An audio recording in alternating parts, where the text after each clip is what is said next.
Fandrazy avy aty amin'ny ekipany Météo Madagasikara mitsidika ny tokantrano amin'izao alina izao manolotra ny araba tompoko ny sara azo avy amin'ny zanabolana no isantarantsika ny fiarahana ary izay tsy maro toerana indraindray no mandrafitra ny toetriny antsika eto Madagasikara amin'izao fotoana izao ary mafy ny fitsokan-drivotra ny amin'iny morontsiraka atsimo andrefany nositsikiny fa toy izao kosa ary ny mety toetriny andro no vinavinaina ho an'ny rapitso ranomaraina dia ho avy ny orana ny aty Antsiranana ny faritry Sava Analanjorofo torak'izany antionany amin'iny alaotra iny Atsinanana Vatovavy Fitovinany sy atsimo Atsinanana mipakatra ny Ataolaniaro zany azo erika vao maraina kosa ny aty Mangoro raha toa ka olalovan-drahona ny ilany Atsinanana ny faritry ny Afovoantany hanao orana tandrifon-drahona ny aty Nosy be Samborano fa ifandimby ny rahona sy ny masoandro ho an'ny faritra sisy raha ho an'ny ariva kosa indray dia mbola mitohy hatrany ny orana ny aty Analanjorofo torak'izany antionany alaotra Mangoro Atsinanana Vatovavy Fitovinany atsimo Atsinanana Taolaniaro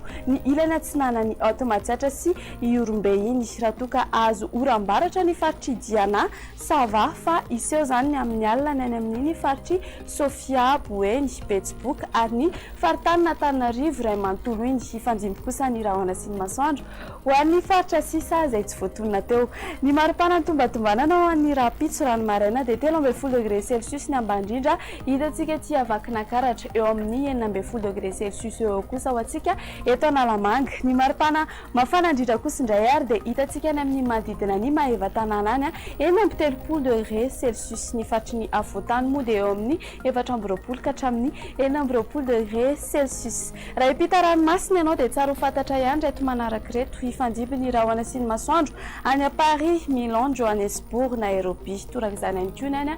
Bangkok dia ho avy ny orana ny any Maurice torak'izany antionany La Réunion fa ifandimby ny rahona sy ny masoandro any Comore ary Baliga be iabe masoandro any Seychelles dia izay indray ary ny masakazona rosanao tamin'ity ality ankasitrahana ferenao tsy nisaraka taminay hatramin'ny farany fandarana ny tena kosa dia mametraka ny veloma tompoko.